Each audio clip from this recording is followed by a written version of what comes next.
everybody, got another BatRep for you. This one's Blucher, Napoleonics, 1812, French, Russians. Gonna go at it in a special little scenario I came up with. Here's a look at the tabletop. As you can see, 6x4 as usual.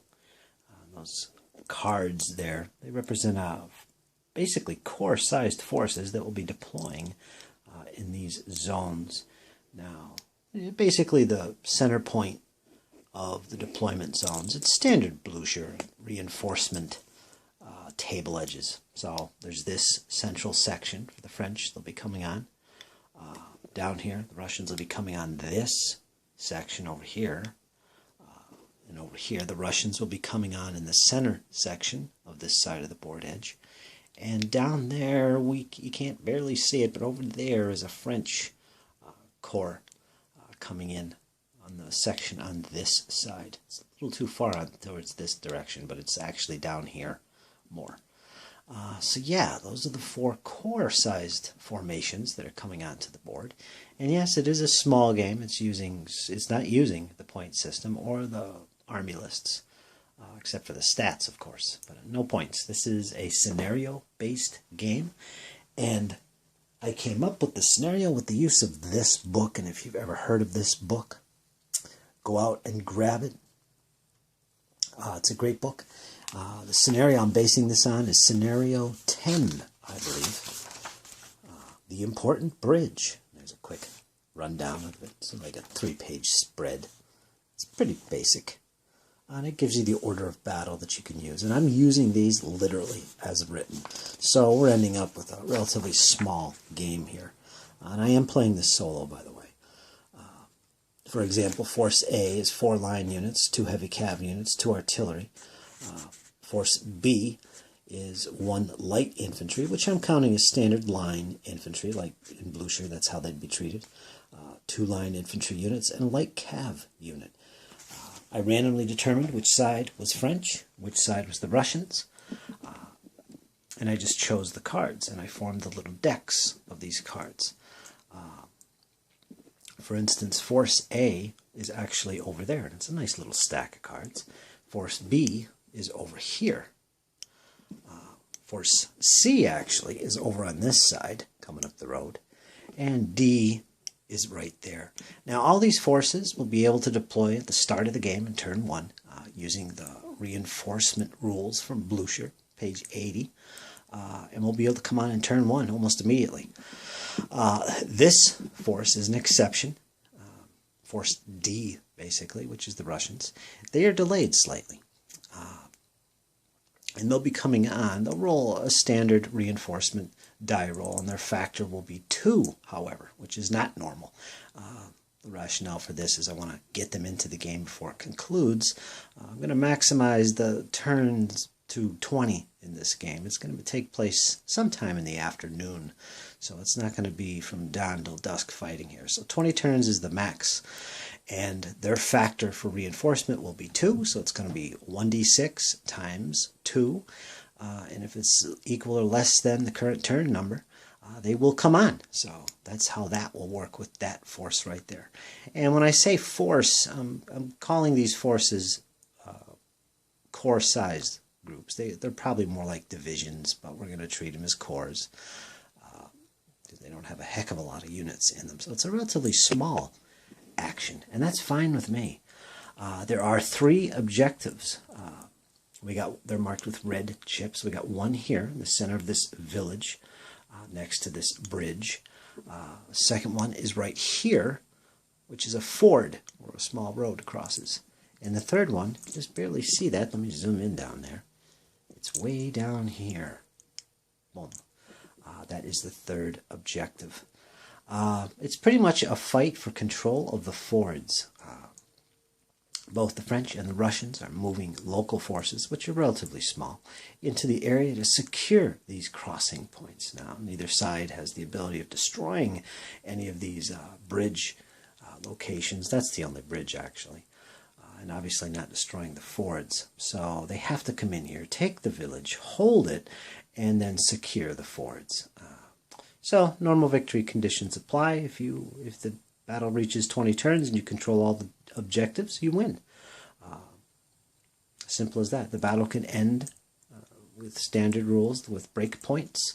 So one army can break the other before 20 turns. They can win that way as well. So in that respect, it's pretty much a standard game for Blucher, although it's going to be small, not using points, scenario-based, and yeah, so this will be an interesting game. I hope you enjoy it. Okay, folks, let's get into it. I'll get into the forces in the next video and get into turn 1. Okay, stay tuned. Before I get into the first turn of the game, I'll show you around the tabletop here and take a look at the forces involved. Now, here we have Marat. He's going to be the only sub-commander or commander in the battlefield, a personality basically.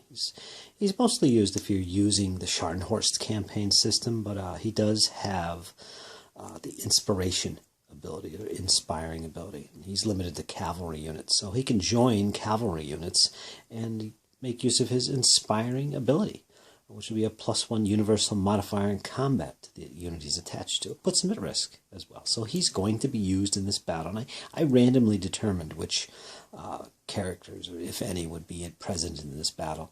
And he's the only one. And he's attached to this corps. Now this corps here, conveniently enough, has 2 units of heavy cavalry. Where's the other one? Right there. It's got 2 units of heavy cavalry, which is nice. Also, it's got 1, 2, 3, 4 brigades of infantry, your standard infantry. I think 3 of them actually have attached cannon as well, regimental guns. And finally, we have some foot artillery attached to this corps. So, not bad. It's a decent corps. And that will be entering play from this section of the tabletop, which is the middle section. Now, if we have a look here, coming in from the center point of the table, we have the second corps for the French, which is made up of light cavalry. They have a brigade of those, and 3 brigades of line infantry. So that's what's over on that side of the board. And I should point out 2 of the brigades have attached artillery, regimental guns as well. Now let's take a look at the Russians as we scan over the tabletop. We'll start with those on the other side there. And here we are. This force will be delayed coming on using the standard Blucher rules, as I explained. They've got 1, 2 units, 2, 3 brigades of infantry. They also have 1 heavy cav unit, which is cuirassier. They also have a light cavalry brigade, which is made up of Cossacks. And they have some heavy guns, so that should prove pretty useful. And I determined the type of guns, whether they were horse artillery or heavy guns, on a d6 roll. So that was randomly determined. Just so happened that the Russians got some heavy guns. I think, let's see, a couple of these also, the infantry also have regimental guns. 1 of them does anyway. 2 of them do. So they got some extra firepower coming on. And again, these guys are delayed.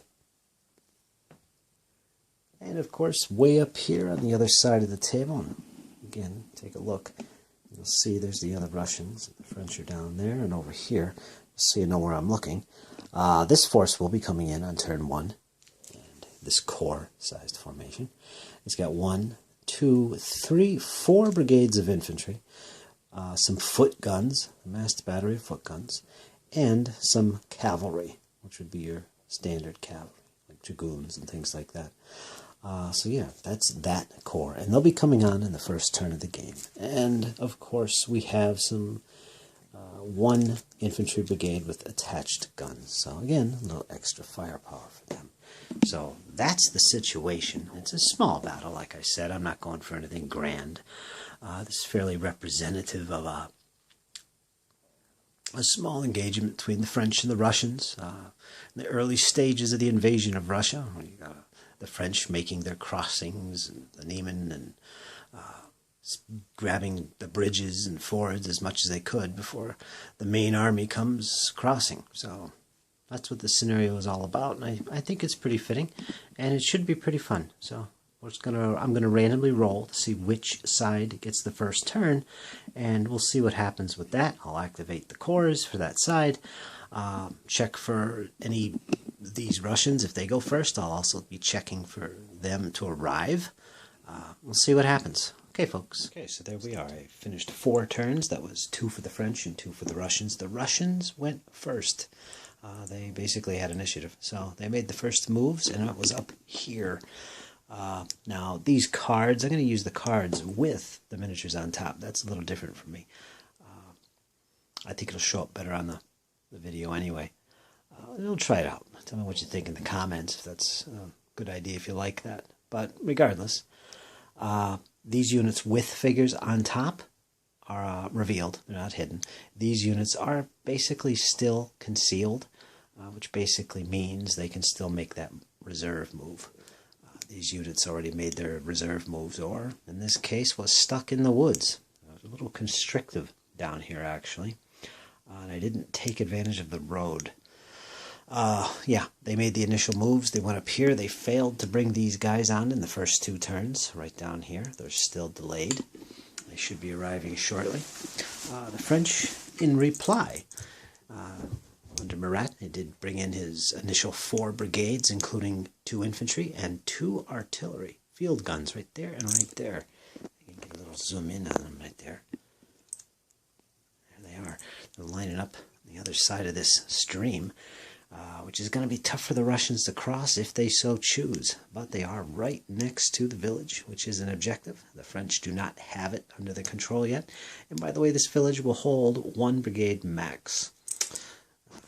Use that for reference. And the other units, of course, are deployed, and they are also concealed. They're not revealed, so they can still make their march moves. And over here, the French got pretty aggressive. You got these 2 units. They made some march moves. They are infantry brigades, and 1 is sitting on top of an objective, which is right there. I don't know what kind of problems that's going to be bringing on these reinforcements here for the Russians. We'll see what happens with that.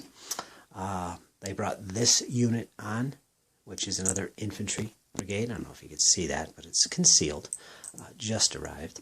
And they do have a unit of cavalry, brigade of cavalry, right here behind the woods. You can't really see it, but I'm going to replace that with some miniatures. It did make a reserve move up to, get a better look here, up to this wood edge and stopped. So it only moved about 6 base widths, really, not far.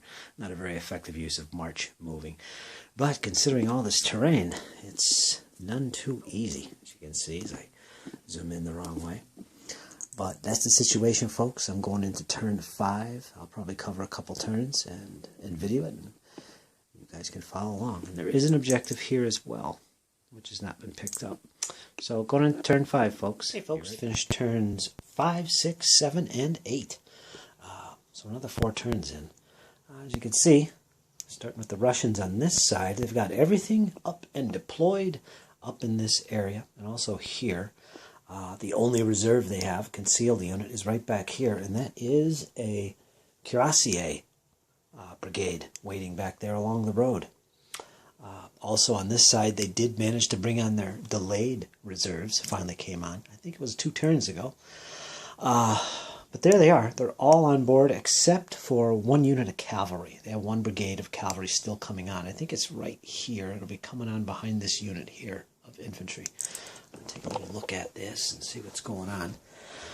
And you got some of the cards displayed. These artillery, that's a heavy artillery massed battery. They are actually on the crest line of this hill. Not where this card is, but up ahead. It's basically, they won't stay on the card. It's a little too slick. Same thing with these infantry. So they're a little bit back behind their card. But otherwise, these infantry are located there, coming out of the woods. And up here they have more infantry, which is concealed because of this unit in the way. These 2 units are blasting away at each other. I think the French have an advantage. If we take a little close-up here, the big advantage to using the cards, you can see right away, so they can keep track of Elan. This unit of Russians is down to 3 Elan. The French have taken no losses yet. And I believe both units have attached guns. So they're blasting away at one another. The French definitely have the advantage. Over here they got another brigade of infantry, line infantry, moving up. They're in rough ground. And back here the French also have that unit in reserve. It's an infantry brigade. Over here you can see that the French also have, I think they're light calves, something over there. Moving in on this objective over here. They're going to claim that very shortly. And of course, Murat's corps, get out a little bit, is lined up perfectly along that stream. I don't know if the Russians want to engage the French at this point along that line. This village is an objective, so yeah, it seems like both armies would love to engage one another in this area because it's the only real open terrain. I can see the French guns have been consistently opening up on the enemy as they try and form up a battle line. This brigade of infantry here has taken a loss from artillery fire here. This artillery battery back here has taken a hit and was forced to retreat because of the fire from this battery. So the Russians are having a hard time here. It's not an easy task. So there you go, folks. We're in 4 turns into the battle. That's what it looks like. I can tell you right now that this terrain is treacherous. There is a lot of difficult terrain. Fields, especially the woods, it makes maneuver very difficult. A lot of the units are just not able to use a march move, a reserve move, to get where they need to be. There's just so much terrain in the way. Considering some of the deployment zones, like this zone, for instance, or half of it, at least half of it, is nothing but woods. Makes it difficult to get all your troops on board quickly. Finding the troops are forced to form columns and come on to narrow passages, preferably along roads if possible. So that's the situation. 8 turns. I'm going into turn 9 next. This is a 20-turn battle. It seems like the French have a slight advantage. No side has lost any units yet. Okay, folks. Let's see what's going on in the next turn. All right, folks, finished another 4 turns, so we're at 12. Just finished 12 turns. So we're over halfway through the battle.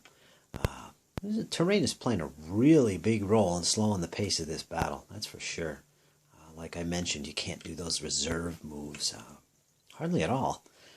So with being limited to 20 turns and no reserve moves, I'm trying to bring my troops on, or both sides really, as quickly as possible, get them into action. It's really not worth having the reserve. Well, it is, but there's very few locations where it's going to come in handy. I mean, we've got streams here, we've got fields, we've got woods, and everything is just slowing the pace right down. All the Russians are on the battlefield at this point, so the delayed troops are here. There's some musketry going on. As you can see down here, the French have brought up that little extra brigade of infantry. It was yet to get into action. It should be within range at this point. Russians brought up their cavalry right on the edge of the stream. They're going to probably move into a position of flank. Try and capture this objective, which the French are sitting on. Right here is an objective. There's a ford there. The French are holding on to that. French still have a reserve brigade back here, which can make an effective reserve move.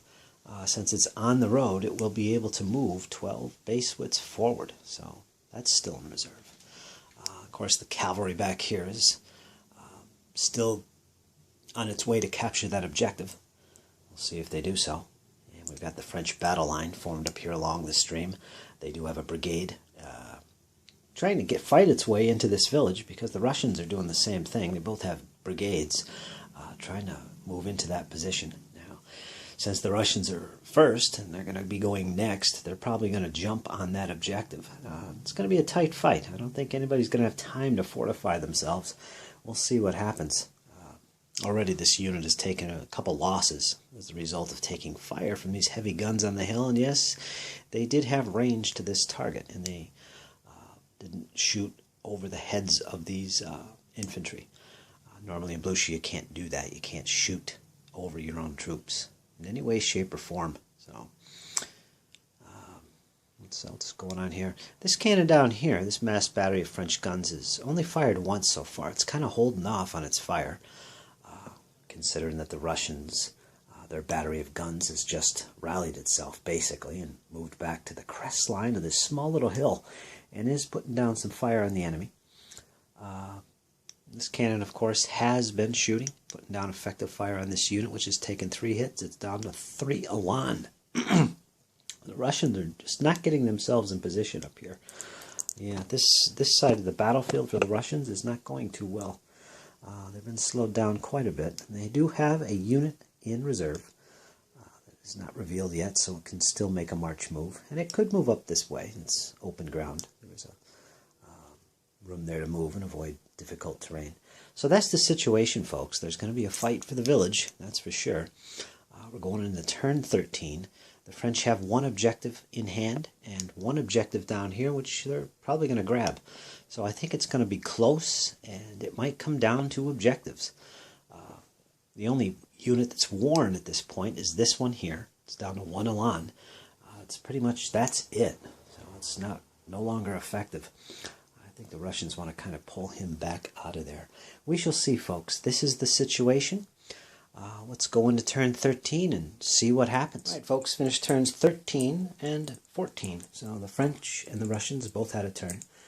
The Russians had the odd numbered turns. So they went first. You could start over here. We could see that one of the Russian infantry brigades is missing. It was worn, and as a result, it was close assaulted by this infantry brigade of French. They lost the combat and retreated. However, the Russian unit was broken as a result of the fighting, so it's gone. That was the first loss and only loss so far in the fight. This unit over here of French infantry has gone prepared, pretty much because the cavalry crossed the stream and are now in a flanking position. So they got themselves prepared. There was some musketry going on here. There was also some fighting in the village. As you can see, the French currently occupy the village and hold the objective. They hold the village. During the Russians' turn, they did move this infantry brigade, which was over here, into the village, capturing it. And as a result, this infantry brigade of French did close assault them and won it. And they now currently hold the village. So that's some bravado right there. You'll notice that this French infantry unit has taken some losses. And one of those losses can be attributed to this heavy artillery battery, which continues to pound on them, at least before they got into the village.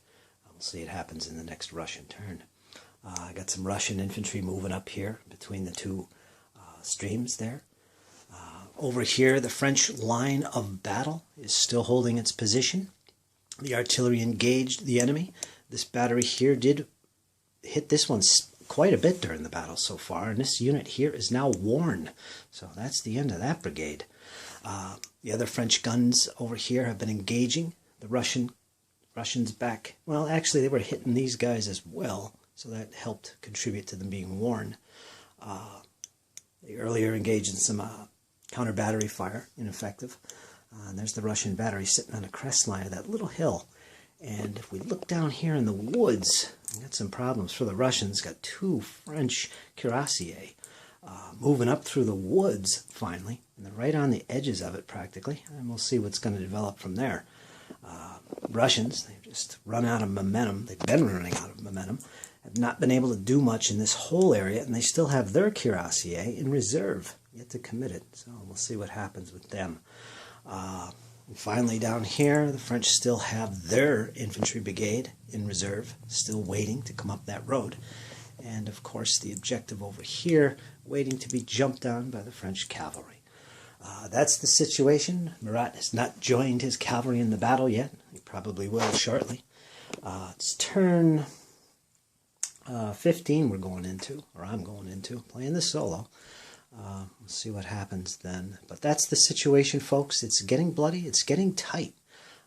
We'll see what happens. Oh, and the breakpoints. The breakpoints are both sides. The breakpoints for both sides is, let me see here, 4. So as soon as they reach their breakpoints, that's it. They withdraw from the battlefield. So that's that, folks. Going to turn 15. Hang in there. Okay, folks, the battle has concluded. I just played the last 6 turns of the game, of the battle, so that was 20 turns in all. And since the battle started around mid-afternoon, that's the end of the battle. Nightfall has hit, and it was pretty bloody. Murat finally got into action here. He joined his cuirassier. In the end, as you can see, there is a missing cuirassier brigade. Yes, it was lost. There was quite a few losses, actually. Both sides lost a total of 3. brigades, and the break point for both sides was 4. So neither side broke, hence we went the full 20 turns. And if you look at the objectives, we got the white one here, that's Russian controlled. They were the last to move through it, and that's how I'm working it. So they control that ford. The Russians also hold the village, and that was a desperate fight. They finally took out that infantry brigade, which I think only had 1 elan left going into this stretch, and they were finally taken out. They did manage to fortify themselves in there, and they put up a good fight, but this last-ditch effort by this brigade, which should be 1 less elan for fighting, did manage to advance in and capture the village. Unfortunately, the French did also manage to capture this objective at that ford as well. Finally, the cavalry got off the mark and picked up that objective. And even though this was a small game, probably about half the size of, say, a typical 200-point game, the 2d6 momentum roll still was pretty rough. Still, many times throughout the battle, I was unable to have enough momentum to get everything I needed to get done. So the 2d6, even with a battle this size, is really can be a pain in the butt. And it did play a role, especially in the later part of the game. The Russians suffered from momentum loss. It's one of the high points of Blucher, is that momentum mechanic, which I really am fond of. It really is a good representation of the ebb and flow and command structures and how difficult it is to get things done. It was a tighter game, a closer game than I thought it would be. I thought maybe this scenario would have been a little bit difficult to keep somewhat balanced. But the French kind of had an advantage in the beginning. And everything was randomly determined, like which side was going to be A, B, and which side was going to be C and D. It was just randomly determined, like a few other things. But it turned out really balanced, and it was tight all the way through the battle. Losses, like I said, both sides lost 3, and their break points were 4. The Russians lost 2 infantry brigades and an artillery massed battery. The French lost the cuirassier as well as 2 infantry brigades. So those were the losses. No problem with the rules. I did forget a couple things. I forgot that charging brigades move their full maximum distance, so they're not slowed by the terrain. I did forget that a couple times, but that was okay. I refought some of the combats for that purpose. Same thing down here. Cavalry cannot charge out of woods, even if their move takes them out. And I did allow the cuirassier to charge the massed battery of guns that was here, and they basically wiped out those artillery with 2 cavalry brigades charging them, which probably shouldn't have happened so quickly, but it would have happened. At least at some point during the last few 6 turns. So that's all right. Murat did survive, even though the unit he was with was broken. He did survive. He was at risk for using his ability of inspiration and also being with a unit that is broken. So he made his roll and he survived. So that was that. The Cossacks here did a pretty good job. I classified as, yeah, they are Cossacks. Maybe I classed them as Cav, but no, they were Cossacks. They are also worn with only 1 elan left. And the cuirassier for the Russians never got onto the battlefield. They're that big glaring card there. But that's all right. Like I said, it was hard to get all the momentum that you wanted during this battle, which is typical in any Blucher game. Really fun. I enjoyed this. I'm not sure what I'd do different. I think the biggest issue was the mat. This particular mat, I love it to death. But there's so much forest on here. I might block off, if I played it again, some of the forests, particularly the ones in the center. Well, even on the sides where the deployment zones are, because it really funnels you. And I really could not take advantage of the reserve or the reserve move. Very difficult to get troops going. What I needed to do is get those troops on the roads in columns and just reserve move that way to avoid the rough terrain penalty. But that's about it. It's surprisingly balanced and tight all the way through. So it was a really good scenario. And I'll probably write this up so I can play this again, make a few notes on modifications I'd try. But it worked. And this was a very small Blucher game. Like I said, not counting artillery, it was 10 units a side. That's infantry and cav. And it was a good game. 20 turns. It was tight all the way through. Had a blast. Okay, folks, I hope you enjoyed that. Just a quick Blucher game. I also used the cards on the table with the miniatures, something I seldom do. And that worked out pretty good, I think. It was easy to see the units and so on and so forth. What do you think about that? Did you like seeing the cards on the tabletop? Well, that's it, folks. I hope you enjoyed. Good, fun battle. Any questions or comments, let me know and get back to me. Like, share, subscribe if you want to see more of this stuff. I'm willing to do it. Okay, folks, take care. See you soon with the next BatRep.